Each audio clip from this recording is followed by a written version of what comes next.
Hey there, my name is Terry with True Marie Soapworks, and I want to share with you my soap challenge entry for the July 2021 challenge. I will list information below about the soap challenge, but it's hosted by Amy Warden, and I would really encourage you to try it. There's a new challenge every month, and this month it was abstract soap designs. Also this month it was a blind challenge, meaning that you can't post any of your images of your soap on social media until after the voting is done. I really enjoyed this challenge, and I wanted to explore it a little more, but I only got one shot at it this time because of time constraints. And so with no further ado, let's get started on the way I did this challenge. Since this challenge is abstract art, I decided that I wanted to try making a soap frame. I've never made a frame before. It was a learning experience, so I will share that with you. First, I needed to make the batter for the frame. I need enough batter to make the thickness of each of the four sides of the frame, but also I knew that I wasn't going to be able to do uniform thicknesses without some trial and error. So I made probably about twice as much as I needed. The fragrance doesn't really matter in this soap, but just so you can imagine, I'm using Jade fragrance from Brambleberry. I love that scent and it never gives me any trouble. And also the Smooth Coconut Carbon is from Elements Bath & Body. I'm using that at a rate of 1.5 teaspoons per pound of soap. When I was done pouring this, I covered it and put it in the oven and did the normal cold process, oven process method I usually do. And then I waited another day to cut it. I did use sodium lactate in this batch, so that helped it harden up a bit for the cutting. The mold I'm using here is a new one for me, and I got it just in time because this one has straight edges, whereas my silicone molds have a little bit of a taper to them and they wouldn't work well for making a frame that you need to be 90 degrees. This mold is from Custom Craft Tools.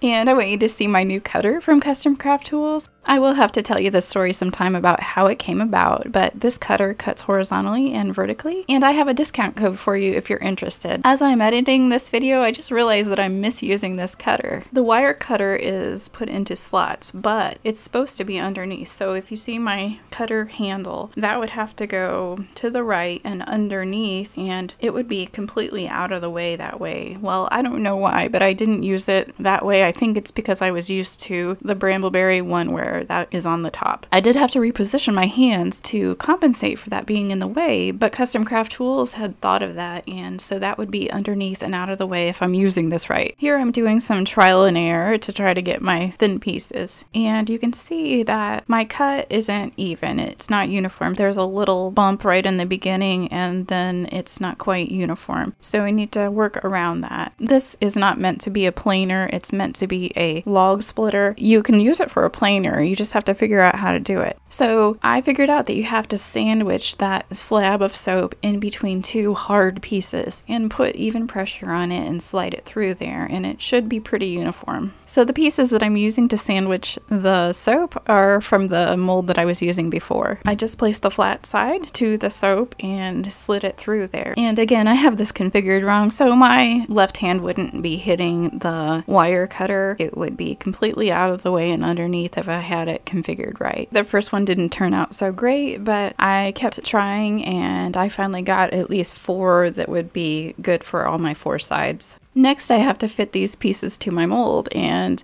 by pushing them through the cutter, they stretched out a little bit. So I have to get that little sliver cut off the end to make them fit. To use this cutter vertically, I just turn it around 180 degrees and I have that nice straight edge to cut down. I stacked the top and bottom pieces together and cut them at the same time so that they would be equal lengths. I probably should have stacked all 4 of them together and cut them at the same time, but really I was just learning at this point. It was kind of trial and error until I got it figured out. I think the next time I do this it will go much more smoothly. Next, I have to figure out what the short end of my soap is going to be, and I have to cut it to that length. So I just take the height that I want and subtract the thickness of those 2 end pieces that I've already cut. I sandwiched them in between 2 pieces that were cut slightly less than the height that I wanted. So if I wanted them to be 2 inches tall, I would have those 2 sandwich pieces, which I use foam board in this case. I would have those be just slightly less than 2 inches, and that helps them go through there very cleanly. Next, I need to cut that same amount off of these edges as I did the other edges and get them ready to put in the mold. I used a little bit of water on the sides of the mold to get these to kind of suction to the sides of the mold and have them ready for my pour. Here, I'm cutting a few end pieces because I thought I should have something on the end so that top piece doesn't sag down. I'm not sure whether I needed it or not, but I think it was probably good to have it. Next, I pour my white batter, and the white is just figured at 1 teaspoon per pound of oils, and I use my titanium dioxide from Elements Bath & Body. I have made this tool out of 2 pieces of plexiglass just to get the proper depth of the soap when I'm scraping it off and get all the white just as high as the black side pieces. I had to keep filling in the white until I got it full, and also every time I moved that scraper across the top I got a little of the black in there, and so I had to keep taking that out, and it was a process. It took a little while. I may have messed with it too long, but I was happy to see that I didn't get any of those little black scrapings into my batter. So in the end it was worth it to get that nice even top and a clean cut.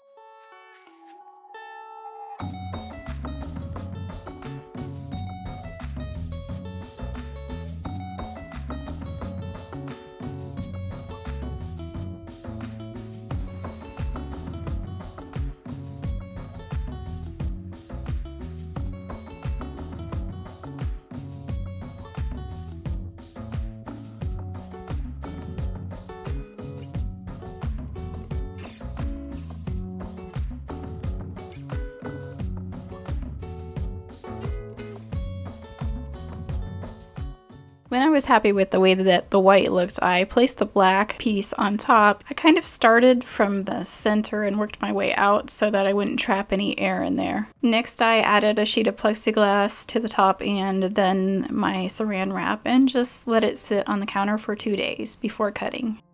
I didn't want my soap to go through gel. White is whiter when it doesn't go through gel. For this one, I think it was cool enough that when left out and covered, it was fine and didn't go through gel. It still wasn't that pristine white, but that's okay. It was fine, and I didn't want to use the 100% coconut oil with a high super fat, so this is as good as I could get. And here I'm cutting this. I already cut off an end piece, and now I'm just making 11 pieces because this is my 12-inch mold. I'm really happy with how the frame came out. In the future, I would probably make it a little bit thicker, but for this challenge, we had to cover 50% or more of our soap face with the palette knife art design, and if I made my frame too thick, then I would have to cover most of the white with the palette knife art design. And I always think in art, less is more, and sometimes I just want really simple and dynamic designs. If I were doing this outside of the soap challenge, I probably would have covered less of the white area to make it a little more impactful, I think. So in looking at the ones that I already have finished, I like the ones that have less on them.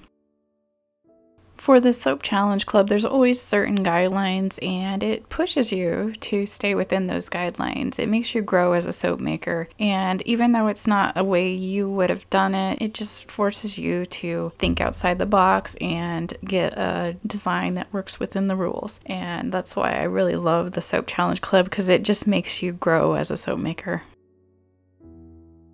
It took me a while to get into the groove. I had to figure out my palette knife situation, and I also had to figure out the proper trace. I started and I thought it was a proper trace, but I was not getting the peaks and that nice texture that I wanted. So I had to get the trace to almost set, but not quite, just a really heavy trace.